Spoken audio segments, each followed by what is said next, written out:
बुद्धं शरणं गच्छामि। जय भीम, नमो बुद्धाय साथियों। आप देख रहे हो कलम युग न्यूज़। कलम युग न्यूज़ में आप सबका स्वागत है। आज हम आए हुए हैं शांति कॉलोनी, ये कि जोनापुर के आगे पड़ती है। और शांति कॉलोनी के अंदर सुंदर बोध जी, मोनिका बोध जी, जो कि बाबा साहब की विचारधारा को और गौतम बुद्ध जी की विचारधारा को फॉलो करके और बुद्धिज़्म को अपनाकर पूरे परिवार को जो है बुद्धिस्ट बना लिया है इन लोगों ने। तो आज हम इनके विचार जानने के लिए आए हैं। तो सबसे पहले सुंदर जी अपना परिचय दीजिए। जय भीम, नमो बुद्धाय। मैं सुंदर बौद्ध। सुंदर जी, थोड़ा अपने परिवार के बारे में बताइए और अपनी आपकी एजुकेशन क्या है उसके बारे में बताइए। मैं शिक्षक पढ़ा हूँ बस, और परिवार में मेरे 2 बेटा हैं और घरवाली है बस। बच्चों की नाम और जो है मैडम की एजुकेशन। मैडम की एजुकेशन 8 है और बच्चे इनके एक की 11 साल है, एक की 12 साल है।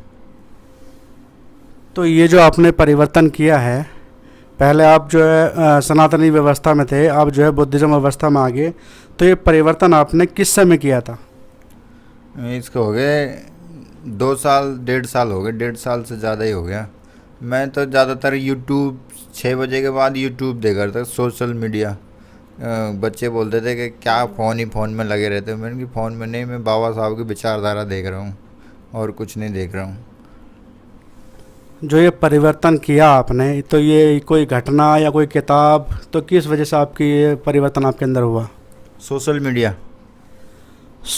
के जरिए इनके अंदर भी जागरूकता आई है। तो ये सोशल मीडिया हमारे लिए जो है बहुत बड़ा यंत्र साबित हो रहा है, क्योंकि आजकल क्या है कि हमारी विचारधारा को कहीं भी दिखाया नहीं जाता। सोशल मीडिया के जरिए ही हमारा समाज जागरूक होता जा रहा है और हमें सोशल और कोई ना देखकर सोशल मीडिया ही देखने चाहिए। हमारे बहुत सारे यूट्यूब चैनल हैं, उन चैनलों पर आप जाके देखोगे तो वहाँ पर बहुत अच्छी अच्छी जानकारी मिलेगी अपने महापुरुषों के विचारधारा के बारे में। तो ये भी सोशल मीडिया के थ्रू ही जागरूक हुए हैं। तो इससे पहले जो आपकी वो सनातन धर्म वाली विचारधारा थी, वो आपकी कैसी विचारधारा थी और दोनों में क्या फ़र्क आपको लगता है? उसमें तो बहुत दिमाग ख़राब होता है, इसमें तो दिमाग एकदम खिल गया हीरे की तरह। तो जो पहले वाली व्यवस्था थी, उस व्यवस्था में आप जो है पूजा पाठ वगैरह और क्या क्या करा करते थे, वो भी हमारे दर्शकों को ज़रा बताइए। पूजा पाठ के अगेंस्ट तो मैं पहले से ही था, मैं करता ही नहीं था, पर करता था पर फॉर्मेलिटीज पूरी, घर वाले कभी नाराज़ ना हो जाए। या तुम्हारे करे उनकी कर ले फॉर्मेलिटी, जोत ना जलाई, ठीक है जला दूंगा। तो हमको जानकारी मिली है कि आप जो है मतलब बुद्धिज़्म में आने से पहले आप जो है ड्रिंक भी किया करते थे, और अब आपने जो है ये धम्म को अपना के मतलब पूरी तरह से धम्म को अपना के सारी व्यवस्थाओं को आपने त्याग दिया। मेरे ड्रिंक करे हुए 2 साल हो गए, मैंने ना जानता ही नहीं, ठेकेन के नाम भी भूल गया मैं तो ये जो व्यवस्था है, जब आप इस व्यवस्था के अंदर आओगे तो आपके घर के अंदर जो इस दारू की वजह से जो ग्रह क्लेश होते थे, तो जब आप बुद्धिज़्म में आ जाओगे तो बुद्धिज़्म में ये सारी व्यवस्था आप त्याग दोगे। और आज इन्होंने जो है इस ड्रिंक को भी त्याग दिया और बाकी व्यवस्था को त्याग दिया। आज इनका जो घर है बड़ा सुख में रहते हैं। तो दोनों पर उनके व्यवस्थाओं में आपको जो है कौन सी व्यवस्था ज़्यादा अच्छी लगती है, पहले वाली या अब वाली? बुद्धिज़्म वाली। बुद्धिज़्म में देखो समानता, बंधुता, भाईचारा, और न कोई कलेश ना कोई कुछ, एकदम अच्छा मार्ग चलने का अपने परिवार के लिए। वहाँ कहते हैं लोग पागल, कहते हैं पागल हैं, पर हम पागल के साथ भी भीड़ इकट्ठी होगी एक दिन, कोई दिक्कत नहीं है। ये सही बात है कि जब हम इस मतलब भीड़ का हिस्सा, जो गलत दिशा में बढ़ रही भीड़ के हिस्से से हम अलग हट जाते हैं। जैसे गौतम बुद्ध जी ने भी कहा था कि गलत दिशा में बढ़ रही भीड़ का हिस्सा बनने से है कि सही दिशा में अकेले चलो। जब हम सही दिशा में अकेले चलते हैं तो वो जो भीड़ के लोग होते हैं वो जो है पागल बोलते हैं, पर उनको ये पता नहीं है कि हम पागल नहीं हैं, बल्कि पागल वो लोग हैं जो अपनी बुद्धि का इस्तेमाल नहीं करते हैं। बुद्धिज़्म में आने का मतलब ये है कि अपनी बुद्धि का इस्तेमाल करना। बोध कोई धर्म नहीं है, ये एक धम्म है, यहाँ पर जो भी आएगा वो अपनी बुद्धि और अपने विवेक का इस्तेमाल करेगा। जो दूसरी व्यवस्था है उस व्यवस्था में क्या है, ना तो आपको सवाल करने का और ना ही किसी एक लकीर खींची हुई है, आपको उस लकीर पे ही चलना है। लेकिन यहाँ पर आके देखिए, अब इन्होंने जो बुद्धिज़्म को अपना के फैमिली को लेके चल रहे हैं, तो फैमिली के अंदर बड़ा सुकून है। और दूसरा, जो घरों में जो गृह क्लेश होता है वो दारू की वजह से होता है, तो इन्होंने दारू भी छोड़ दी, त्याग दी। तो ये सबसे बड़ा अच्छी चीज़ है ये। तो आपको जैसे अभी आप जो है मतलब सनातन धर्म के जो त्यौहार थे, होली, दिवाली, करवा चौथ वगैरह, तो ये सब आपने त्याग दिए, तो इनसे कोई समस्या आपके सामने आई हो? तो समस्या कुछ नहीं है, पर थोड़ा सा दिक्कत होती है कि पड़ोस में होता है कि भाई बच्चे के ऐसा है ऐसा है। हमने समझा दिया बेटा हमारे त्यौहार कुछ नहीं है, ये हमारी गुलामी की निशानी है। हमारे त्यौहार हैं 14 अप्रैल, बुद्ध पूर्णिमा, सावित्रीबाई फूले, ज्योतिबा फूले, पूजनीय रमाबाई, काशीराम, ये हमारे सब त्यौहार हैं, बाकी कोई त्यौहार नहीं है। कभी ऐसा लगता है ना कि जिस तरह से ये त्यौहार सारे छोड़ दिए हैं, तो घर मतलब जैसे अड़ोस पड़ोसी वाले कोई कहते हो जैसे, तो उनको देख के कभी मन के अंदर विचार आया हो कि इससे अच्छा तो हम पहली वाली व्यवस्था में ही ठीक थे, ये व्यवस्था में आके हमने गलती कर दी, ऐसा कभी मन में आपके ख्याल आया हो? हमें तो बिल्कुल कोई दिक्कत नहीं होती, हमने तो बिल्कुल छोड़ दिया, बिल्कुल त्याग दिया। हमें तो कोई फ़र्क पड़ता नहीं कोई क्या कर रहा नहीं कर रहा है, हमें तो अपने से मतलब है। हमारे त्यौहार बुद्ध पूर्णिमा, 14 अप्रैल, सावित्रीबाई फूले, ज्योतिबा फूले, हमारे महापुरुष अनेकों हैं, त्यौहार मनाओ, कोई दिक्कत नहीं है।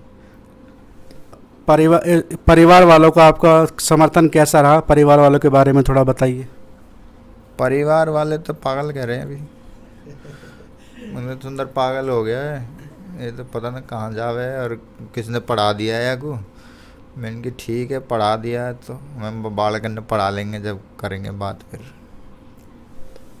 देखो ऐसा है कि ये जो बाबा साहब वाली जो विचारधारा है ना, ये किसी को जल्दी समझ में आ जाती है, किसी को देर में समझ में आ जाती है। अब सुंदर जी को जो है थोड़ी जल्दी समझ में आ गई है, जो इनका परिवार है उनको अभी थोड़ा सा समझ में नहीं आई है। लेकिन ऐसा नहीं है, जब समय आएगा तो उनकी भी विचारधारा समझ में आएगी और वो भी आपके साथ में खड़े होंगे। ये ज़्यादा दिन तक चलने वाला नहीं है, क्योंकि आजकल लोग सोशल मीडिया के थ्रू जागरूक होते जा रहे हैं और उनको वो व्यवस्था को त्याग के जो बाबा साहब हमें व्यवस्था दे गए हैं, धर्म की व्यवस्था, उसमें आना पड़ेगा और अपनों का साथ निभाना पड़ेगा। अभी हमारे लोग अपनी बुद्धि का इस्तेमाल नहीं कर रहे हैं। आज भी हमारे लोग जो बोली बोल रहे हैं, वो बोली उनकी नहीं होती है, उनके दिमाग के ऊपर कब्जा किया हुआ है, वो मानसिक गुलाम बने हुए हैं। वो बोलते हैं लेकिन जो शब्द होते हैं वो मनुवादियों के शब्द होते हैं। तो जब उनको थोड़ी समझ में आ जाएगी परिवार वालों को भी, तो परिवार वाले भी आपके साथ में खड़े होंगे। ऐसी बात नहीं है, क्योंकि परिवार के अंदर मेल मिलाप जो है हमें मतलब ख़राब नहीं करना है, हमें परिवार वालों को साथ लेके चलना है। थोड़ा सा होता है, नोक झोंक चलती रहती है, लेकिन ये है कि उनके थोड़ा देर समझ में आएगी, पर समझ में आएगी, वो आपके साथ में खड़े होंगे। तो आपके जीवन संगनी भी है, उनसे भी हम जानना चाहेंगे कि वो पहले वाली व्यवस्था में क्या क्या करती थी और कैसे उन्होंने अपनी व्यवस्था को त्यागा। सभी को मेरा जय भीम, नमो बुद्धाय। मैं मोनिका बौद्ध, मैं 8 क्लास तक पढ़ी हुई हूँ। मेरे बड़े बेटे का नाम है वैभव बौद्ध, छोटे का नाम है धानेश बौद्ध। और मुझे ये बहुत अच्छा लगता है जो मैंने पहले छोड़ दिया और ये मैंने अपना लिया। अब मैं इसमें बहुत खुश हूँ, क्योंकि मेरे हस्बैंड हैं वो इस चीज़ को बहुत, उन्होंने अपने आप को बदला है और वो इन चीज़ों से दूर चले गए। और मुझे बहुत अच्छा लगता है कि उन्होंने सब कुछ छोड़ दिया और मेरे को भी समझाते थे। और मैं भी मतलब जल्दी मैंने अपने आप को बहुत बदला है और मुझे भी बहुत अच्छा लगता है कि अब हम इसमें आ गए हैं, मतलब उससे जुड़ चुके हैं। मुझे बहुत अच्छा लगता है। तो पहले जो व्यवस्था थी उस व्यवस्था में आप पूजा पाठ वगैरह भी क्या करती थी, तो उनको छोड़ने में आपको कुछ समस्या आई होंगी? पहले क्या क्या करती थी, ये भी हमारे दर्शकों को थोड़ा बताएं। पहले मैं बहुत मतलब व्रत करती थी, जैसे नवरात्रे हो गए। मतलब पहले ये था कि आज ये त्योहार है तो आपको ये चीज़ लानी है, चाहे घर में पैसे हों या नहीं हो, मतलब चाहे कहीं से भी लाओ लेकिन लाना है। अब ऐसा है कि मतलब अब हमें कोई मतलब ये नहीं है कि आज कोई त्योहार है कि नहीं है, बस खाली अपनी मर्जी है ये, तो मतलब आपको कुछ करना हो या नहीं करना हो। लेकिन अब तो पहले तो ये था कि नहीं, सब चीज़ हम पे थोपी गई थी। मतलब हम हमें ये करना है तो करना ही है, लेकिन अब हम अपनी खुली सोच से रहते हैं और मतलब हमें बहुत अच्छा लगता है। ये बहुत अच्छी बात कही इन्होंने कि खुली सोच से रहते हैं। पहले क्या थी कि पहले सोच बंद की हुई थी, यानी कि बुद्धि बंद की हुई थी। पहले क्या था कि लकीर चली हुई, लकीर खींची हुई, उस लकीर पर चलना था। अगर त्यौहार है और आपके पास पैसे नहीं हैं लेकिन फिर भी आपको मनाना पड़ता था, चाहे आपको कर्जा लेके मनाना हो, तो ये व्यवस्था ऐसी बनाई हुई थी। लेकिन अब क्या है कि अब अपनी बुद्धि का इस्तेमाल करके आप त्यौहार तो आप रोज़ बना लो, लेकिन अब पैसा अपना घर की व्यवस्था को भी देखनी है ना। ब्राह्मणी व्यवस्था में ऐसा नहीं है, ब्राह्मणी व्यवस्था में तो ये करना है तो करना है। तो अब ये बुद्धिज़्म में आके इनकी अपने बुद्धि का इस्तेमाल करके और जो है बड़ा अच्छा अपने परिवार को लेके चल रहे हैं और घर के अंदर सुख शांति भी बता रहे हैं। जो पूजा पाठ करते हैं वो पूजा से कोई सुख शांति नहीं होती है।